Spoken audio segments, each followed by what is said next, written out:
I want to talk this morning about Joseph Butler, who was once very well known in the Church of England, but has now become rather neglected. He was one of the most significant Anglican moral philosophers and theologians of the 18th century, and his work was standard reading for ordinands up until about 100 years ago.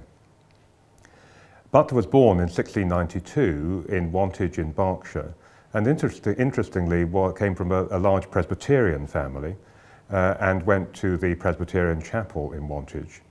This was shortly after the Glorious Revolution of 1688 and the Revolution Settlement of 1689, which allowed non-Anglicans significantly more freedom for worship than had been the case. He was obviously a precocious boy and did well at school, and was sent to the Dissenting Academy at Gloucester and then at Tewkesbury, run by Samuel Jones. And it's likely that Butler was intending to be ordained in the Presbyterian ministry at the time. Dissenting academies in those days tended to give a much broader education, what we'd now call higher education, to students than the ancient universities of Oxford and Cambridge, because they included on the syllabus things like logic and modern philosophy, mathematics and science and so on, as well as the classics and history. So Butler had a very good education there, and one of his fellow students was a man called Thomas Secker, who then later went on to be Archbishop of Canterbury. So two very interesting products of that dissenting academy background. At some point, Butler took the decision that he'd like to become an Anglican.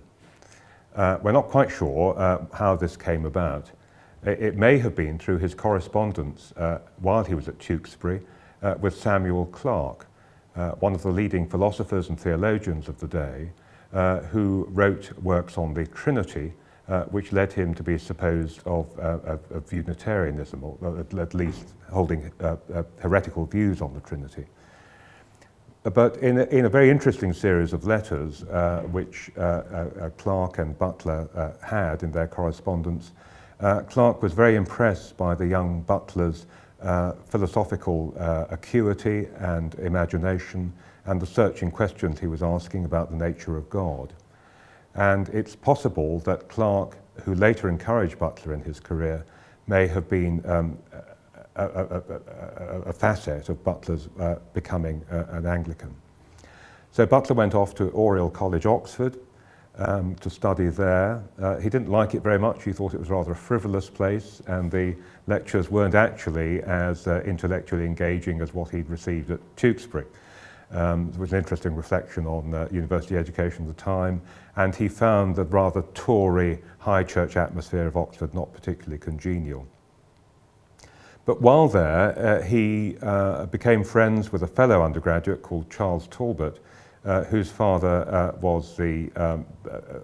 became Bishop of Salisbury. And through the patronage of the Talbot family, Butler achieved quite a lot in his early years of ministry.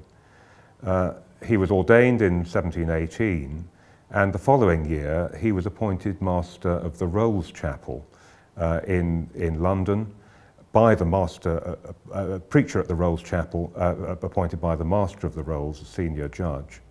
And the Rolls Chapel in those days, it no longer exists, was in Chancery Lane, attracted a congregation not only of lawyers, but also of leading people in London. So it was a key position from which to preach and to explain the Christian faith. It was while he was there that he preached a number of sermons, some of which were collected into his first significant work, the 15 Sermons, published in 1726, with a second edition, corrected edition, in 1729. And the 15 sermons you will still find on philosophy syllabuses throughout the world as part of moral philosophy. Butler was concerned to tread a middle path between the psychological egoism of people like Thomas Hobbes and Bernard de Mandeville and the rather abstract theoretical way of doing moral philosophy or theology which has existed until a few years before Butler was born. He had learnt about, had read John Locke's work while he was at Tewkesbury, and was also familiar with the work of the third Earl of Shaftesbury, a significant moral philosopher of the time. And Butler was interested in the role of conscience and virtue in the way we act. I mean, I think it's worth saying at this point that Butler, although he produced very significant work in theology and moral philosopher, was not an armchair kind of scholar or intellectual. He was throughout his life first a priest and then a bishop, and was continually concerned to help his congregations, his clergy, his flock, if you will, actually make sense of the Christian faith in terms of their everyday lives. And this is certainly true if you read the 15 sermons from the Rolls Chapel. And I think what interests moral philosophers nowadays about Butler is his insistence on the primary role of virtue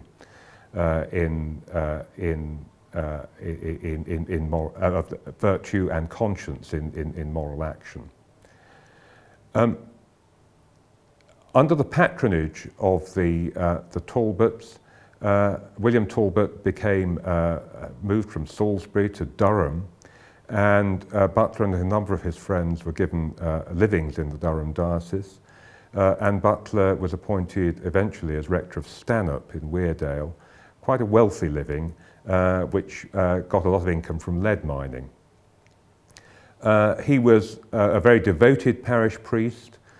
He was known for riding a small black pony very fast around the parish, so clerical driving was hazardous even then in the 18th century. Being generous, giving money away, being hospitable. He never married, and he tended to give quite a lot of his money away. It was while he was at Stanhope that he began work on what is probably his greatest work, The Analogy of Religion, which was eventually published in 1736. And this is the work for which he was best known, I think, in the 18th and 19th centuries, and probably the work which he's least known nowadays, because it rather fell out of fashion.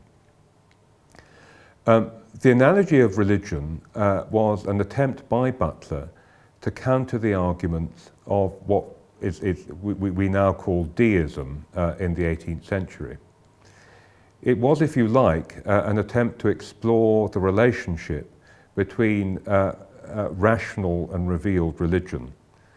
The deists were people who said that you can prove certain things through reason, that a God exists, but that God is a rather remote, removed first cause, a creator of the universe, and that things like a lot of Christian doctrine about the Trinity, for example, is unprovable through reason. This is something that's revealed. And there was something of a movement in the late 17th, early 18th centuries to return to what was called natural religion. You get it early in the 17th century with Lord Herbert of Cherbury, but people like John Locke and so on at the end of the 17th century were keen to explore ways in which there would be what one could say that there was a natural religion common to humanity, which was the kind of religion or basic religion on which the kind of institutional great religions were sort of embroidered and had extra things added in. Because Butler was addressing arguments that were current at the time, it's been noted, and it's perfectly true to say, that a lot of his detailed argument in the analogy has become outdated because those arguments are not being used nowadays. But what is interesting, I think, to theologians, and I think has some relevance for contemporary apologetic, is the way in which Butler went about his apologetics, his kind of apologetic methodology. If people know anything about Butler, it's likely to be his famous saying that probability is the very guide of life. And the analogy is an exemplification of cumulative argument based on probability. And this is a very cautious approach. It takes seriously what opponents of Christianity were saying, but is insistent that it is a good way of proceeding to present and defend the Christian faith. One of Butler's principal arguments against those attacking Christianity was that they expected of Christianity a higher standard of proof than they had for their own point of view or for any other point of view.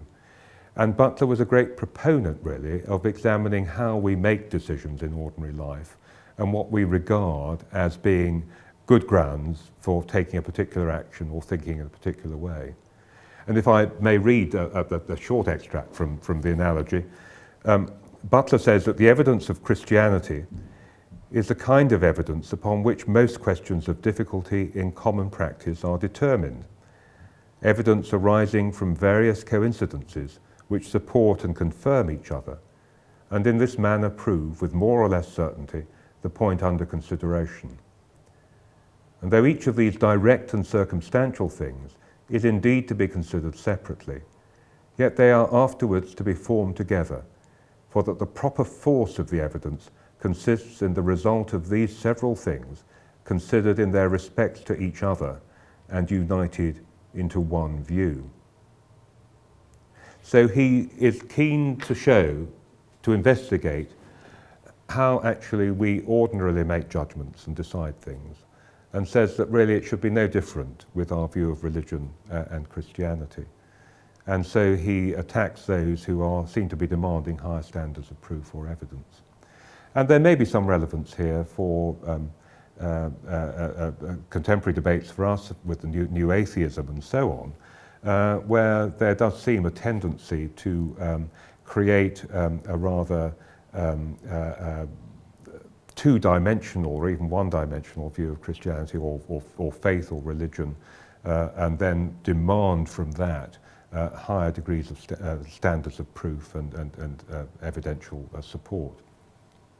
So I think there's some relevance of Butler's apologetic methodology for the contemporary church and Christianity. The analogy brought Butler, sold well, went into a number of editions during the 18th century, was published in German in the 1750s or 60s, and brought him to the attention of a wider range of people. Including Queen Caroline, who was the wife of George II, the King of England at the time, who in 1736, the same year as the analogy came out, appointed him as her clerk of the closet, her domestic chaplain. And so Butler, who was not the most gregarious of people, had to be summoned every evening to the relevant palace, whether it was Hampton Court or Kensington, to have theological discussion with the Queen and other luminaries, including from time to time Bishop Berkeley, which has been an interesting conversation. Queen Caroline died shortly afterwards, and Butler ministered at her deathbed. And in 1738, he, on the recommendation of the Queen, was appointed to be Bishop of Bristol. It's worth saying that the significant work for which Butler is now known, the greater part of it, was actually published before he became a bishop. And when he became a bishop, again, he was very assiduous. He, like most bishops of the time, had a number of different jobs in order to keep the income stream going. He was not best pleased at being appointed Bishop of Bristol. He complained to Robert Walpole, the Prime Minister, that he thought he might have had something a bit better. One of his problems was that he earned more as rector of Stanhope in Durham than he did as Bishop of Bristol. So he took a while to resign from Stanhope, and eventually in 1740 a solution was found in that he was made Dean of St Paul's Cathedral, as well as being Bishop of Bristol. So he had both a house in London and a bit more income. Because in those days, in the 18th century, bishops spent comparatively little time in their diocese. They were required to attend Parliament while that sat. So from somewhere like October to something like April or May, they would be living in London and go back to their diocese for a few months in the summer when they would conduct visitations and confirmations and so on. Butler was a hard-working a bishop who took his diocese seriously and was concerned to build up the church in the diocese and to work with the city fathers and those responsible for the government of the city in building up a good community. He's quite interested in what we would now call social cohesion. Bristol was an odd diocese because in those days it consisted simply of the city of Bristol and the county of Dorset, which is a story I won't go into now.